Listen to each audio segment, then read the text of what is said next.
This is the Morning Swim Show for Monday, September 12th, 2011. I'm your host, Jeff Cummings, here at the American Swim Coaches Association Clinic in San Diego. And I'm sure everybody knows who this guy is. It's Todd Schmitz, head coach of the Colorado Stars, and Missy Franklin's coach. Todd, thanks for joining us today. Well, thanks for having me, Jeff. Appreciate it. Well, obviously, congratulations on a great season, not just with Missy, but bringing on Carolyn, and obviously she's starting to perform very well after a quick transition. On a scale of 1 to 10, how would you rate the season with your team in general? You know what? I think that the one thing that, as a swim coach, I think we can. There's always things that we want to do back, we want to take over and do over again. But I'd say probably a 7.5 out of 10. And probably that's because I'm probably our own worst critic. I think that there's still a lot of areas of improvement that we can have, both in and out of the water, at all levels. And so I think that we're moving in the right direction, but I still think that we're on the path to getting even better, and that's really what the goal is.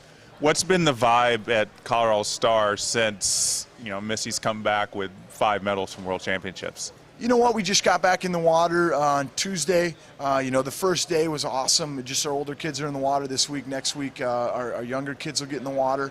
But it was like the first day of school. We had about 32 kids there, and all high school kids, with a couple 20-somethings. And it was like the first day of school. They were all excited, and we maybe take a little longer break than some other people around, but that's what I want. I want the kids coming back with a sense of excitement, and they're ready to go. These kids start school already so early in August, most of them, all over the country, that if they're going to nationals or junior nationals, they're typically only getting about between 2 and 9 days off before school starts. And so, I think we're so programmed sometimes that, maybe we take 2 or 3 weeks off. Karen and Missy have been doing drylands for a few weeks before we got back in the water. But I need to recharge my batteries. Parents need to recharge their batteries. High school kids, I want them to get used to the routine. And then we kind of throw some other curveballs at them, like getting back to swimming and being tired and still having to do homework and all those things. But I kind of have a sinking feeling that you were ready to get right back into it after see what everybody did. You were ready to get back to work right away. Without a doubt. I think that I don't think that we haven't achieved what we want to do, be it as a team, be it individually, Missy, Kara. There's still things out there, and I think that's the awesome thing about swimming is that I don't know of anybody, and I know certainly in my own personal life, anybody that achieves every goal that they ever set out to do. But the best thing about that is that's what makes you get back in the water the next day and want to do it. Kind of like what you're doing right now, coming back, like whatever it is, but there's something in your mind that says, you know what, I'm going to get back in tomorrow because I still think I can get better. Mm-hmm. And I still think I can make these kids better. And so you're exactly right. I woke up on Tuesday morning excited for workout. It was kind of like I was going on a big trip and you got those butterflies in your stomach. Looking ahead to the season, is there anything that you think that you're going to say, we're going to do this radically different because it's the Olympic year, or are you going to pretty much stay on what you already kind of planned out for this quadrennium? You know what, and we're pretty much staying on course. We had a great, successful 2011 long course season, but the way we kind of designed things is we actually traveled more last year than we're going to travel this year. Because of familiarity at home, and the Olympic trials is already the longest meet we have in U.S. And then if we go to training camp and when we go to the Olympics, it's a long process. So last summer was kind of my mentality that I want to prepare my athletes for maybe not just the Olympics, but going to college or whatever, and we're going to travel and have to deal with some of those uncontrollable, staying in a hotel, staying with a roommate, food that we maybe not like.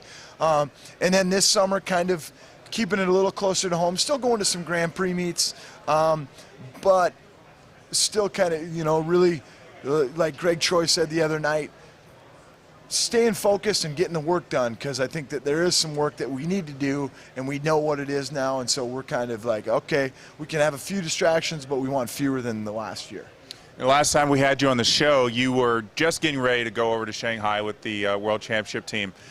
Give us an idea of what it was like to be on your first international major coaching squad? Yeah, you know what? Being on the Pan Pac staff last summer, it was obviously different being in Irvine, California. When we went to training camp, we jumped in a bus and drove down the street, you know, to a different hotel. So you didn't have to deal with a lot of the unknowns, be it the Chinese food or the language barrier or 14 hours of travel. You're exactly right. So I got a lot from last summer, but this summer was an awesome experience. Flying to Australia for a week and a half.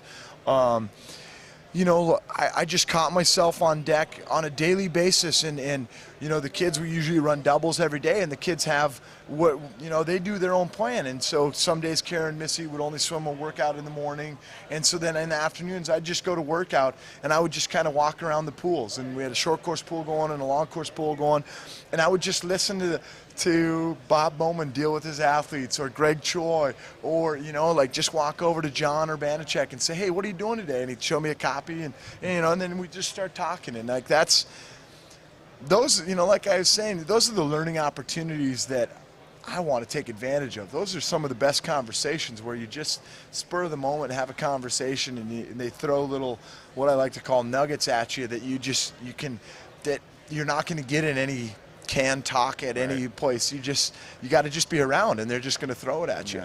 Now, on a typical day at the training camp and at the World Championships, what % of your focus was on Missy and Kara, and how much was on the other athletes, because you were there as an assistant women's coach, so you weren't there as you weren't just there as a personal coach? Yep. You know what, and that's what I love about the U.S. staff. You know, like a lot of other countries, there's a lot of personal coaches, and I think that affects the dynamic. I mean, having Jack Bowerly as the head women's coach, it was phenomenal. You know, Jack, Terry, myself, John, we got along so well. We had phenomenal conversations from like the third day of training camp. We sat down and had our first preliminary talk about relays, and you know, being the new guy on the staff, you never know how they're going to deal with it, and are they going to take your opinion, and it was such an honest and open conversation that it was awesome, because I walked out of it going, wow, we were, and rightfully so, we're all on a staff and we all have something input, and so like we all know things, and just because so and so's not my athlete, maybe I've seen something, or you know, so I looking at that opportunity. The women's staff, really, we just helped each other out. You know, we obviously having anywhere from a 100 flyer all the way up to a distance swimmer, you have a wide variety when you have 20-something athletes. And so just having those 4 coaches, and really all the coaches on the staff, just not the women's staff, we all help each other out. We all coach co-ed, most of us. And so it's like, hey, you need a time, just, you know, the kids all know it. And by about the third day, they all know each other. And so if you know, Ryan Lochtey's standing on the block and Greg's down talking to somebody else, he has no problem yelling at me and go, Todd, get my time in this 50.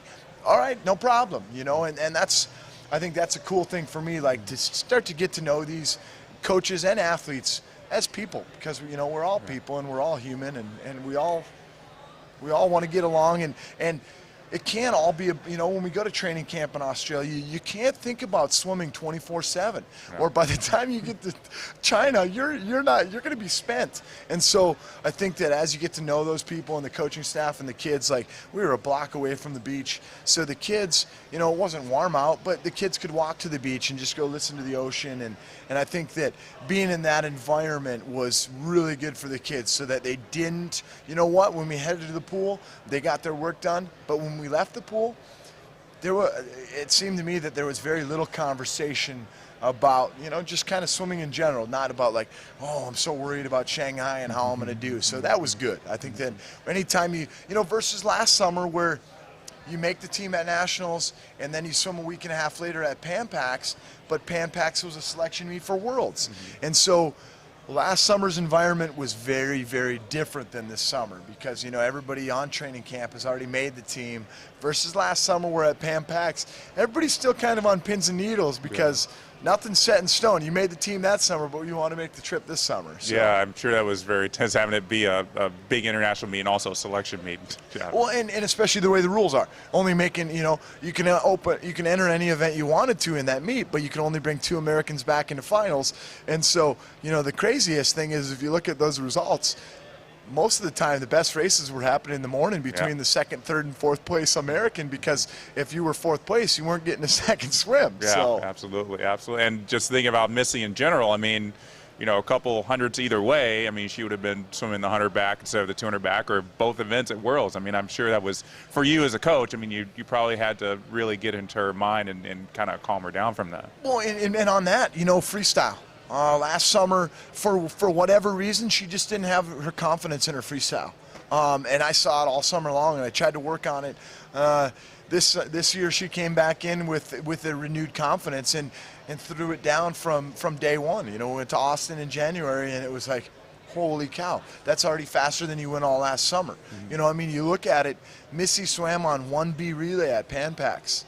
You know, she didn't even swim on her relays, you know, and so then for this summer, but that was the goal from day, you know, we sat down in September, and I looked at her and I said, we love relays, and we want to be on all three this summer. So it doesn't matter what a piece of paper says. We might, you know, we're penciled in for a free relay spot.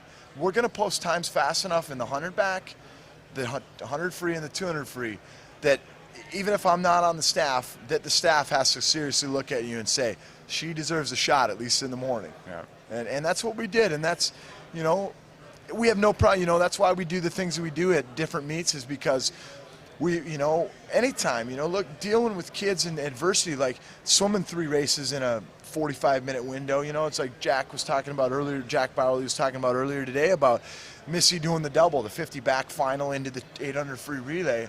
And he's like, you know, Todd, she's only going to have about 22 minutes. And Missy and I kind of laugh at each other because she swam 3 races in 34 minutes in Austin and won all 3. But you know what? I tracked that time, so she's aware of it. She knows it, so that when we show up at this meet, and I can look at her and go, what? It's the 50 back into the 200 free. We swam the 200 free, 200 IM, 100 free, like, or whatever it was, 3 events in 35 minutes, and we won all 3 against world-class competition. She's like, oh, yeah, you're right. This is easy. And that's what it's about. Yeah, and then she went to 155. So that's exactly it. Yeah, the 50 was a good warm up. That's what, you know, exactly. and especially for her. You know, somebody asked me yesterday what the biggest surprise was. The 50 back medal. I mean, without a doubt, anybody can look at that. She didn't even make finals last summer in Pan Pacs in the 50 back. So for her to medal in that, I would say that was the biggest surprise medal that she won, was that 50 back, because that's kind of always been our weakest event. We definitely don't have the same speed that a lot of people in the world have. So for us to sneak into 3rd place, after that happened, I knew that the confidence was higher than it had ever been, and I was excited for the rest of the meet. Now, we asked this to Missy when she was on the Morning Swim show. Are you already starting to think about the events that she's going to swim at trials? I mean, potentially she could swim 7 events, including relays at the Olympics. And yes, she has the experience of coming back after a hard race 20 minutes later. But, you know, do you have any kind of concern about her being 17 years old and trying to do 7 events? Well, certainly. You know, I mean, I listened to Michael talk a lot about Bob talk a lot about Michael in going into 2008 and what they did to kind of look at the roadmap. So I've tried to emulate some of that as much as I can by looking at the meet schedule and looking at the event lineup. And by no means do we have set in stone what we're going to swim, but we've already talked about it. We've had a couple different conversations, and it's mainly just kind of food for thought right now. So we're both kind of thinking about it. You know, over the last couple of years, I've realized that I don't know what her best event's going to be in a year, and so it might evolve. We're kind of getting into more of a niche, you know, in those freestyles and backstrokes. But, you know, if you look at it, I'm not going to count out the 50 free. I'm not going to count out the 200 IM. We're still pretty solid in those. But, you know, at the end of the day, we're also not going to be greedy. I've been told by a lot of people that have been doing this a lot longer than me that you got to make the team before you can worry about making more than one event or worry about making relays. And so that's very prevalent in our mind also, is that we want to make sure we're taking care of business, and then we can start adding on the other, you know, the relay swims and things like that. But yeah, we've looked at the trial lineup and we've looked at the Olympic lineup so that we know where relays fall into the Olympic lineup that's different than the trial lineup, you know. So yeah, you know, the good thing is I think we have about 41 and a half weeks till trials start. So we got a few weeks to think about it a little bit and kind of go back and forth. And if we sat down today, we'd probably say this is going to be our event lineup, and I would venture to say in 6 months it probably is going to change a little bit. Yeah. You having any pinch me moments? I mean, you're 33 years old, and as a coach, you're having the kind of success that most coaches don't have until they're in their 50s. Without a doubt. I look at kind of my bucket list as a coach. Winning 2 junior national team titles, taking over a program and really kind of just moving in the right direction. There's many days that I wake up and think to myself, like, holy cow, a kid from Bismarck, North Dakota that really didn't even enjoy swimming until he was in college. For where I'm at now, I mean, my old high school coach that really gave me my true love for swimming, she Facebook messaged me the other day, and she was just saying, I'm so proud of you. I think back to my background, it's not, people always ask me, well, who are your biggest influences in coaching?